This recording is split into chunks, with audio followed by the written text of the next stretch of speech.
आप सभी को नमस्कार। आज मैं आप सभी के समक्ष रामायण की एक कहानी लेकर आई हूँ कि अहिल्या कौन थी। तो श्रवण करते हैं। ब्रह्मा जी की मानस पुत्री अहिल्या सभी गुणों से परिपूर्ण और बहुत ही सुंदर तथा रूपवती स्त्री थी। देवराज इंद्र भी अहिल्या की खूबसूरती से आसक्त थे। देवराज इंद्र अहिल्या के साथ विवाह करना चाहते थे।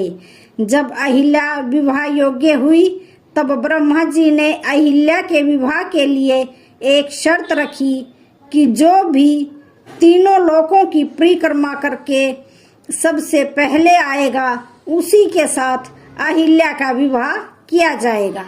ब्रह्मा जी की शर्त के अनुसार ऋषि गौतम, देवराज इंद्र तथा अन्य देवताओं ने अहिल्या के साथ विवाह करने के लिए तीनों लोकों की परिक्रमा करनी शुरू कर दी। ऐसा माना जाता है कि कामधेनु गाय तीनों लोकों से श्रेष्ठ है और ऋषि गौतम यह बात जानते थे।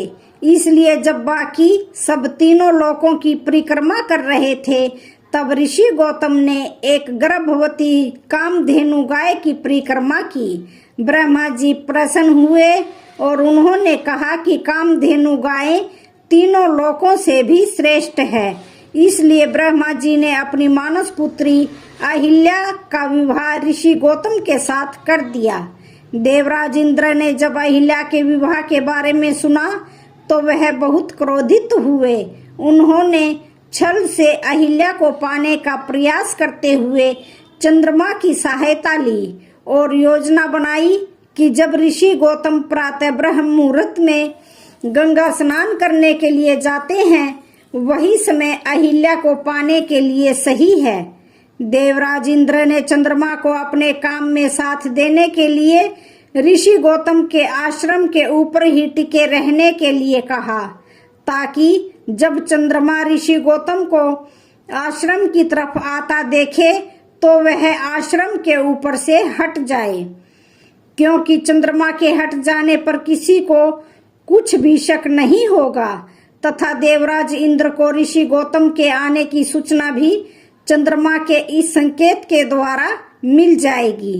अहिल्या को पाने की लालसा से आधी रात को ही देवराज इंद्र ने मुर्गा बनकर बांग लगाई और ऋषि गौतम ने सोचा सुबह हो गई है। ऐसा सोचकर गंगा स्नान करने के लिए आश्रम से निकल गए।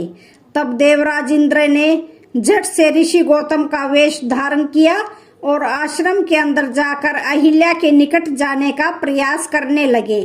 तब देवी अहिल्या ने अपने तपोबल के प्रभाव से देवराज इंद्र को पहचान लिया और कहा कि यदि मेरे पति हो तो तुम मेरे निकट आकर मुझे छू सकते हो।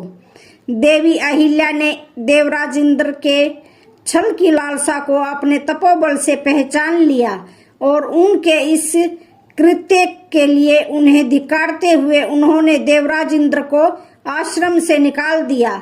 दूसरी ओर जब ऋषि गौतम ने गंगा स्नान करने के लिए जैसे ही कमंडल में जल भरा तो माता गंगा ने कहा कि भक्त अभी तो आधी रात हुई है। माता गंगा की बात सुनकर ऋषि गौतम आश्रम की ओर वापस चल पड़े। जब वे आश्रम के निकट पहुंचे तब उन्होंने आश्रम के बाहर अपने वेश में देवराज इंद्र को अपने साथ टकरा कर जाते हुए देखा और छत पर चंद्रमा को पहरेदारी करते देखकर उन्होंने सारी स्थिति को भांप लिया। वह क्रोधित हो गए। उन्होंने देवराज इंद्र को श्राप दिया जिससे उनके शरीर पर 1000 योनियां उत्पन्न हो गई।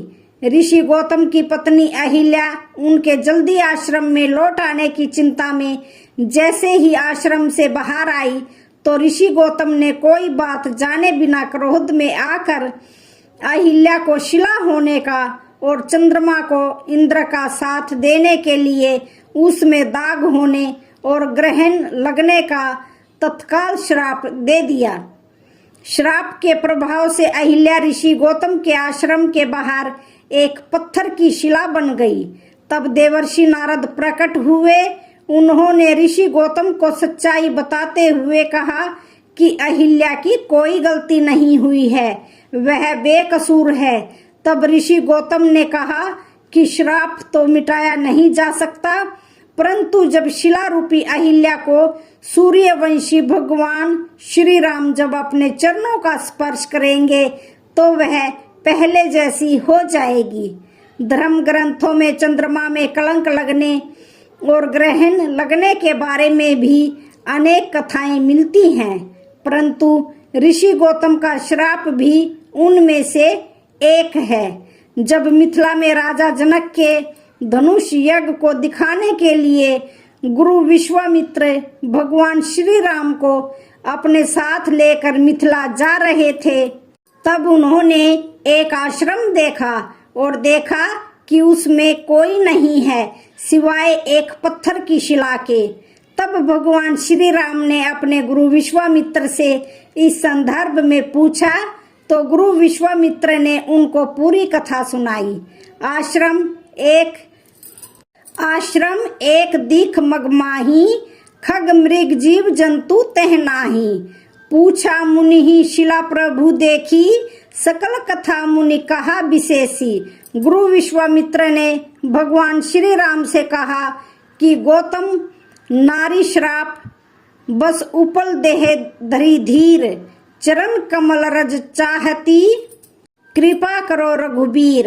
तब भगवान श्री राम ने अपने पवित्र एवं शोक का नाश करने वाले चरणों से उस शिला को स्पर्श किया और जैसे ही उनके चरणों का स्पर्श हुआ वह तपोमूर्ति अहिल्या प्रकट हो गई और भक्तों को अनुपम सुख देने वाले प्रभु श्री राम को सामने देखकर वह प्रभु चरणों से लिपट गई और भक्तों को सुख देने वाले श्री राम को अपने समक्ष देखकर वह हाथ जोड़कर सामने खड़ी रह गई।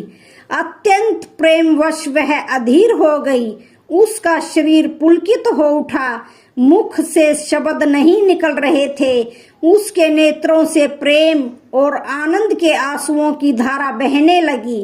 उसके मन में धैर्य रखकर प्रभु श्री राम को पहचाना और उनकी कृपा से भक्ति प्राप्त की।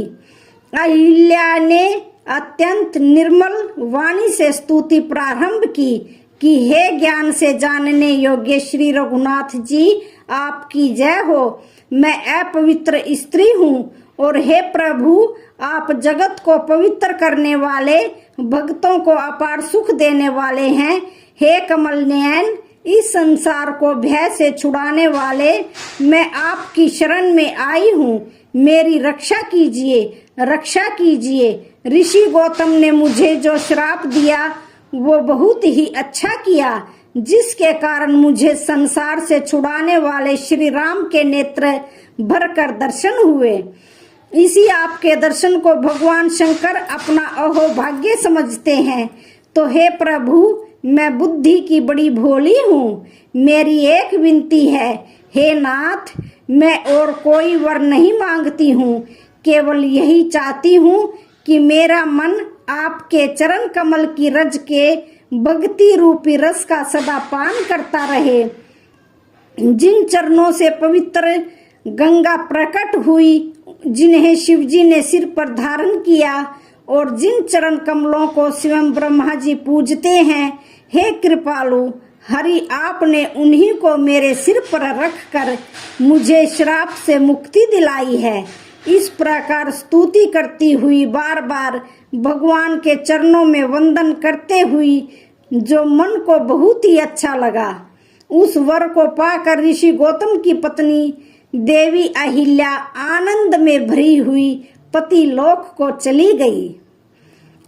तो आज की वीडियो का यहीं पर समापन होता है। वीडियो अच्छी लगे तो चैनल को लाइक शेयर सब्सक्राइब जरूर करें। धन्यवाद।